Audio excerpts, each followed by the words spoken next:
રાજ્યસભા સાંસદ શ્રી રમીલાબેન બારાની પ્રેરક સ્થિતિમાં સાબરકાંઠાના ખેડાવા ખાતે શાળા પ્રવેશોત્સવ અને કન્યા કેળવણી મહોત્સવ ઉત્સાહભેર યોજાયો। આદિજાતિ વિસ્તારોના શૈક્ષણિક અને પોષણ સ્તરને સુધારવા સરકાર કટિબદ્ધ છે। સાંસદ શ્રી રમીલાબેન બારા।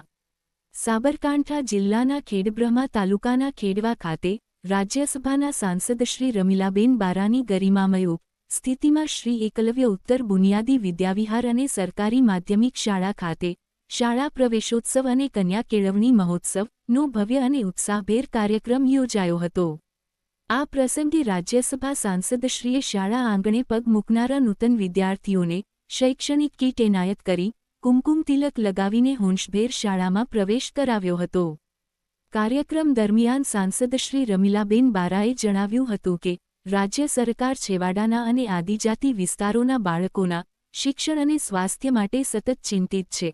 તેમણે આદિજાતિ ઉત્કર્ષ માટે ચાલતી વિવિધ કલ્યાણકારી યોજનાઓનો અલ્પવિરામો ઉલ્લેખ કરતા ઉમેર્યું કે બાળકોના સર્વાંગી વિકાસ અને કુપોષણ મુક્ત ગુજરાતના નિર્માણ માટે સરકાર દ્વારા દૂધ સંજીવની યોજના જેવી મહત્વાકાંક્ષી યોજનાઓ અમલી બનાવવામાં આવી છે, જેના થકી આદિજાતિ વિસ્તારના બાળકોને શાળામાં પૌષ્ટિક દૂધ આપીને અલ્પવિરામે તેમના સ્વાસ્થ્ય સ્તરને મજબૂત કરવામાં આવી રહ્યું છે।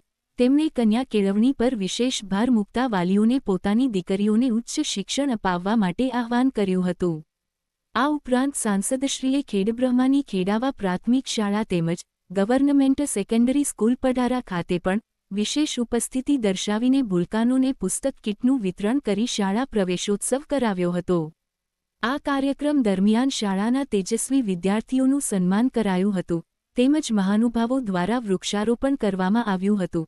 શાળા પરિવારના વિદ્યાર્થીઓ દ્વારા સ્વચ્છતા પર્યાવરણ જાગૃતિ જેવા વિષયો પર વક્તવ્ય રજૂ કરવામાં આવ્યું હતું। ઉપસ્થિત સર્વેએ રોડ સેફટી અંગેના શપથ ગ્રહણ કર્યા હતા। કાર્યક્રમના અંતે તેમણે શાળા પરિવાર અને એસ.એમ.સી. શાળા વ્યવસ્થાપન સમિતિના સભ્યશ્રીઓ સાથે એક મહત્વપૂર્ણ બેઠક યોજીને શાળાની ભૌતિક સુવિધાઓ, પીવાના પાણી અને શૈક્ષણિક સ્તર સહિતના વિવિધ વિષયો પર સઘન ચર્ચા વિચારણા કરી હતી। આ શૈક્ષણિક મહોત્સવમાં જિલ્લા પંચાયત સદસ્યશ્રીઓ, તાલુકા પંચાયત પ્રમુખશ્રી, વિવિધ સંગઠનોના પદાધિકારીશ્રીઓ, એસ.એમ.સી. ના સભ્યો, શાળાના આચાર્યશ્રીઓ, શિક્ષકો, સ્થાનિક અગ્રણીઓ, મોટી સંખ્યામાં વાલીઓ તેમજ ઉત્સાહિત વિદ્યાર્થીઓ ઉપસ્થિત રહ્યા હતા। તંત્રી શ્રી નટવરભાઈ પરમાર, ઝલક ગુજરાતી ન્યૂઝ યુટ્યુબ ચેનલ।